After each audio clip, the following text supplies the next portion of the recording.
So here we are, officially. It's been 1 week, 1 week since taking my mother to emergency and trying to find out what was going on, what was happening. And we are so grateful and thankful for the doctors who work in the emergency rooms, who work within the healthcare system, who are doing everything they can to sort through what are the symptoms, what are the issues, and what can we find an answer for.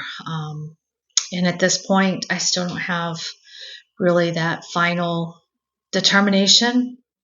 We are waiting for further review and a final report, I guess, is what they will call from the biopsy. She still has fluid coming into the lungs, so I think they're going to try to drain that, but then they start talking about releasing her. And here is where the whole next set of things comes into play, is that now you have to start figuring out where and how is she going to be released? Where is she going to go? How can she still be taken care of, needs assistance? What equipment does she need? And because they're saying that she needs oxygen, so now you have to arrange for all of that. And while they do a certain portion of this to assist, there's still a lot of things that have to be determined before you just say, okay, well, going home.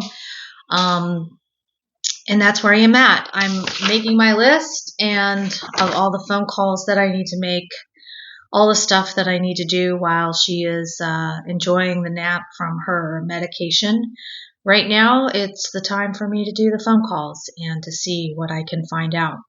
You know, when someone is healthy for 35 plus years and really doesn't have a need to go doctor visits or medication or anything like that, it kind of leaves you wondering about the system and how is it going to work with and accept her now that she does need some help. So is there pre-existing conditions that will rule her out for some benefits? Is there even any benefits that she can qualify for with just being on Social Security? And you know, it's this in itself can be overwhelming for somebody. So to have the conversations that you need ahead of time would certainly be advantageous in what I would recommend.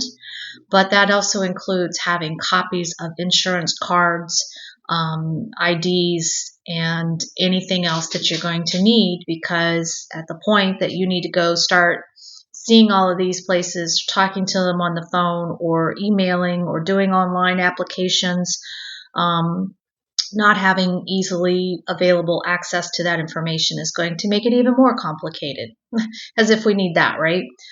But I am reaching out to different agencies and assistance centers and donation sites or whatever it takes. You know, you don't need a brand new walker. You just need a walker that will work for you. And I guess that's where we are, is just trying to figure out what is it that she's actually going to need and what can we do to resolve it. And hopefully, you know, if you're going down this path or you have parents who are 10, 20, 30 years older than you and you haven't had these conversations, I would encourage you to take the time now to have those conversations. You know, I've got a medical directive that we still need to have a conversation about, so that I know that her wishes are being granted and what she wants. And again, having an attorney to give you that advice or forms or recommendation. Medical directive is something at least that the hospital can assist you with, or their healthcare provider. But I think it's good to know that you have these things in place and hopefully never ever have to use it. So this message is a little quick, but it is still just as important, because your information is going to be different on who you need to contact. But here I go. I've got phone calls to make, so I will check in with you, and maybe it will be good news that she gets released and we have a plan, or she gets released and at least I know that I have her where I can take care of her and then still be making the necessary plans as that comes along. So take care, be grateful, and please call your loved ones.